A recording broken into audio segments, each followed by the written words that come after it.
చిన్న సమస్యలకే నటులు డిప్రెషన్లోకి లోనవుతూ ఉంటారు. బాలీవుడ్ హీరో సుశాంత్ సింగ్ రాజ్పూత్ ఆత్మహత్య తర్వాత దీనిపై ఆందోళన వ్యక్తమవుతోంది. టాలీవుడ్లోనూ కొందరు హీరోయిన్లు గతంలో డిప్రెషన్కి లోనయ్యామని చెప్తున్నారు. అయితే ఆ తర్వాత బయటపడ్డామంటున్నారు.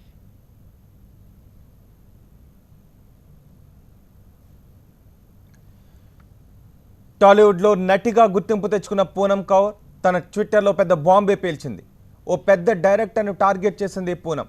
తనకు చచ్చిపోవాలనిపించింది, అందుకు ఓ పెద్ద దర్శకుడే కారణమని చెప్పుకొచ్చింది. తనతో ఆ డైరెక్టర్ క్లోజ్ రిలేషన్ మెయింటైన్ చేసినప్పుడు ఏ మధ్యరాత్రి నీకే ప్రాబ్లం వచ్చినా నేను వస్తానన్న వ్యక్తి నువ్వు చనిపోతే ఒకరోజు న్యూస్లో ఉంటావు అనడం ఆశ్చర్యాన్ని కలిగించిందని ట్వీట్ చేసింది.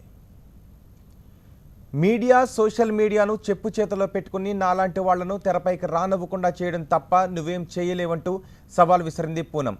ఆ డైరెక్టర్ కొన్ని వెబ్సైట్లలో తనపై తప్పుడు ఆర్టికల్స్ రాయించడం వల్లే మరింత డిప్రెషన్కి లోనయ్యానంటూ ట్వీట్లో ఆవేదన వ్యక్తం చేసింది ఆమె. తను చాలాసార్లు డిప్రెషన్కి లోనై ఆ తర్వాత బయటపడ్డానని చెబుతోంది పూనం కౌర్. ఇప్పుడు భరోసా ఇస్తున్న వాళ్ళెవరూ ఆ తర్వాత సమస్యను పరిష్కరించేందుకు ముందుకు రారని చెబుతున్న పూనం కౌర్తో మా ప్రతినిధి Tarun face to face. Health issues చాలా చూస్తాం, కానీ డిప్రెషన్ అనే ఇష్యూ చాలా సివియర్గా అయిపోతుంది. ఎక్కువగా ఇది కనిపించేది సెలబ్రిటీస్లో. అంత ఫేమ్, అంత సక్సెస్ ఉన్న సెలబ్రిటీస్ కూడా డిప్రెషన్లోకి ఎందుకు వెళ్తున్నారు? దీనిపైన మాట్లాడడానికి మనతో ఉన్నారు యాక్ట్రెస్ పూనం కౌర్. పూనం కౌర్ కూడా ఒక టైంలో డిప్రెషన్ ఫేస్ చేసి ముందుకి వచ్చారు. సో పూనం, చెప్పండి, మీరు కూడా డిప్రెషన్ ఫేస్ చేసే పర్సన్, ఎందుకు ఈ డిప్రెషన్ అనేది ఎందుకు వస్తుంది? Because I've been through the phase where people will reject, people will deceive, nepotism will exist, difficulties will exist, are the facts. You can't avoid it. You can't avoid, but if you want to give up your life, guys, go give up on the border. Once, there are two things you need to think about. ఎప్పుడైనా ఇలాంటి సమస్య వచ్చినప్పుడు నాకు కూడా వచ్చింది. I think all of us go through that phase. I think 3 days back only నేను మా ఫ్రెండ్స్కి చెప్తున్నాను, I don't feel like living because I'm unable to bear punishment for something which I have not done. So why am I living till date?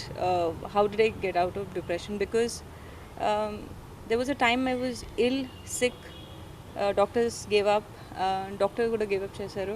ఆ టైంలో ఒక director నాకు నువ్వు చచ్చిపోతే మాకు 1 day న్యూస్ ఉంటావు అని చెప్పాడు. That shocked me and that hurt me so much. నేను ఆ డైరెక్టర్ని మళ్ళీ చూడలేదు. That I started thinking, really is my life so useless.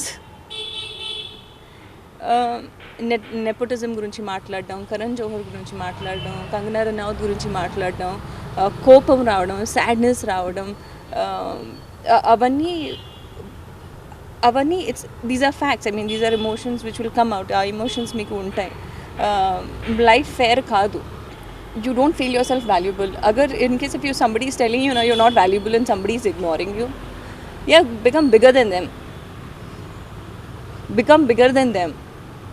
This industry is not a NGO. This industry is not a social organization. It's not an NGO. People are looking for monetary benefits here. They are only supposed to make you feel good. Nobody gives you a guarantee. They are good people. They will only make you feel good. Do what is convenient for them. Do what is benefited for them. మీరు ఎప్పుడు ఇది చూడండి, మనం ఏమైనా చేయాలి అంటే మనం benefit చూస్తాం, అక్కడ నుంచి ఏమొస్తుందో అని. ఆడు మంచోడా చెడ్డోడా మీరు వదిలేయండి, నాకు ఆ బెనిఫిట్ వస్తుందా రాదా అనేది. ఈ మైండ్ సెట్లో డిఫరెన్స్ రావాలి. ఇంకా డిప్రెషన్, ఇంకా మెంటల్ ఇల్నెస్. నా గురించి నేను చెప్తున్నాను. నేను డిప్రెషన్లో ఉన్నప్పుడు, నేను రియలీ లో ఉన్నప్పుడు, I really wish the director really help me. ఎందుకంటే బికాస్ ఆఫ్ ద డిప్రెషన్ నేను మల్టిపుల్ టైమ్స్ అబ్యూజ్ అయ్యాను. People will be there, they will look good, they will be good, కానీ మీకు మాట ఇస్తారు, oh we will always be there. ఇప్పుడు మాట్లాడుతున్నారు అందరూ, why couldn't I be there for Sushant అనేది. వాళ్ళు రారు. The fact is life is not fair.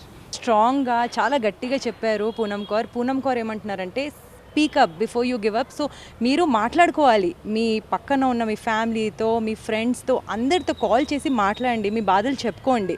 దాని తర్వాతనే మీరు ఏదైనా డిసిషన్ తీసుకోండి. కానీ సూసైడ్ అనేది రాంగ్ అటెంప్ట్.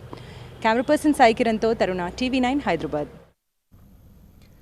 మరోవైపు టాలీవుడ్ నటి Bigg Boss fame Nandini Rai కూడా తన గతంలో డిప్రెషన్లోకి వెళ్ళినట్టుగా చెప్పింది. బిగ్ బాస్ షోలో పాల్గొనక ముందు తీవ్ర ఒత్తిడికి లోనయ్యానంటోంది. డిప్రెషన్కి లోనైనప్పుడు సైకియాట్రిస్టులను సంప్రదించి బయటపడ్డాను అని చెబుతున్న నందిని రాయ్తో మా ప్రతినిధి Taruna face to face. Financial problems, relationship, stress ఇవన్నిటి వల్ల సూసైడ్స్ జరుగుతున్నాయి, స్పెషలీ సెలబ్రిటీ సూసైడ్స్ పైన మాట్లాడడానికి ఈరోజు మనతో ఉన్నారు నందిని రాయ్. నందిని, చెప్పండి, ఎందుకు అంత ఫేమ్, అంత సక్సెస్ చూసిన తర్వాత ఒక వ్యక్తి సూసైడ్ చేసుకుంటున్నారు, స్పెషలీ సెలబ్రిటీ? అంటే యూజువల్గా సెలబ్రిటీ రాగానే ఒక రకమైన రెస్పాన్సిబిలిటీస్ అవన్నీ పెరుగుతూ ఉంటాయి. సో ఇన్సెక్యూరిటీ అనేది ద మూమెంట్ మీరు ఏదైతే సక్సెస్ స్టెప్స్ని ఎక్కుతూ ఉంటారో అంతే మీకు ఇన్సెక్యూరిటీస్ కూడా పెరుగుతూ వస్తాయి. For example, every Friday stardom changes మన ఇండస్ట్రీలో. సో ఈ ఫ్రైడే నా సినిమా రిలీజ్ అవుతుంది, హిట్ అవుద్దా, ఫ్లాప్ అవుద్దా? హిట్ అవుతే మీ కెరియర్ ఇంకోలా ఉంటుంది, ఫ్లాప్ అయితే వన్ స్టెప్ని డౌనే దిగుతారు.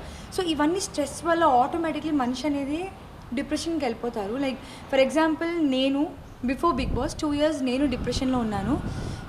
చాలా అంటే సూసైడల్ థాట్స్ వచ్చేవి నాకు కూడా. So one fine day I started talking to my friends. దీని గురించి నా ఫ్యామిలీతో మాట్లాడాను. నేను అపోలోలో సైకాట్రిస్ట్ని కూడా ఒక 2 సైకాట్రిస్ట్ని కలిసి కొంచెం మెడిసిన్స్, కొన్ని ఫ్యామిలీ వల్ల, కొన్ని ఫ్రెండ్స్ వల్ల 2 years పడిందండి నాకు కోలుకోవడానికి. And after I got out of depression నేను బిగ్ బాస్ జాయిన్ అయ్యాను. So I think depression is not a choice అండి. అది బై ఛాన్స్ అనుకోకుండానే మీ ఆలోచనలు, మీ ఓవర్ థింకింగ్ వల్ల automatically it enters your brain. అంటే ఫ్యామిలీతో దూరం ఉంటే కూడా డిప్రెషన్ వస్తుందా? ఫ్రెండ్స్తో, ఫ్యామిలీతో దూరం ఉండి ఇంకా వాళ్ళతో ఏం డిస్కస్ చేయకుండా ఉంటే? అంటే డిప్రెషన్ మనిషికి ఫస్ట్ థింగ్ ఏంటంటే సోషల్ డిస్టెన్సింగ్ ఆటోమేటిక్లీ తను చేసుకుంటాడు. That is common first symptom. ఎక్కడ అంటే 24 hours పడుకోవాలనుకుంటాడు, బయటికి రాబుద్ది అవ్వదు, ఫ్యామిలీ ఫ్రెండ్స్తో దూరంగా ఆటోమేటిక్గా the depression makes you do all that. So I think ఫ్యామిలీకి దూరంగా ఉండడం వల్ల కూడా చాలామంది డిప్రెషన్లో ఉంటారు, friends and family. So I think family plays a vital role అండి. లైక్ ఐ థింక్ డిప్రెషన్కి చాలా కారణాలు ఉన్నాయి, దే ఆర్ లాట్. చాలామంది సెలబ్రిటీస్ చాలా సక్సెస్ చూశారు, కానీ వాళ్ళు కూడా డిప్రెషన్లో ఉండొచ్చు, కానీ వాళ్ళు బయటికి వచ్చి చెప్పలేరు. వాళ్ళకి ఇచ్చే సలహా ఏంటి? అట్లీస్ట్ మీరు బయటకు వచ్చి చెప్పగలిగితే అది బెటర్ అండి. లైక్ దీపిక పాడుకోన్ మన బాలీవుడ్లో మనం చూసాము. ఆవిడ ఎప్పుడు మెంటల్ హెల్త్ గురించి ఆవిడ మాట్లాడారు. ఆవిడ కూడా డిప్రెషన్ నుంచి బయటకు వచ్చారని మనకు చాలా స్టోరీస్ కూడా ఆవిడ చెప్పారు. అండ్ ఆవిడని ఇన్స్పిరేషన్ తీసుకొని నేను కూడా బిగ్ బాస్లో దీని గురించి మాట్లాడాను, మెంటల్ హెల్త్ గురించి. సెలబ్రిటీ, నాన్ సెలబ్రిటీ అని పక్కన పెడితే మీ మెంటల్ హెల్త్ బాగాలేకపోతే దయచేసి బయటికి వచ్చి దాన్ని మాట్లాడండి. The more you talk the better you feel అంటారు ఇంగ్లీష్లో. సో మీరు మాట్లాడుతూ ఉంటేనే మీ ప్రాబ్లమ్స్ గురించి బయట వాళ్ళకి తెలుస్తుంది. They will treat you better, that way you will be good. So నాకు తెలిసి మెడిసిన్ కింద యూ హ్యావ్ టు టాక్ అండి. Talking is the only way to come over your depression and fear is what I feel.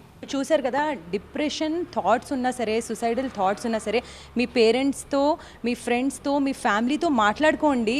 దీనికి చాలా therapies ఉన్నాయి. So అస్సలు భయపడే అవసరం ఉండదు. కెమెరా పర్సన్ సాయి కిరణ్తో తరుణ, TV9 హైదరాబాద్.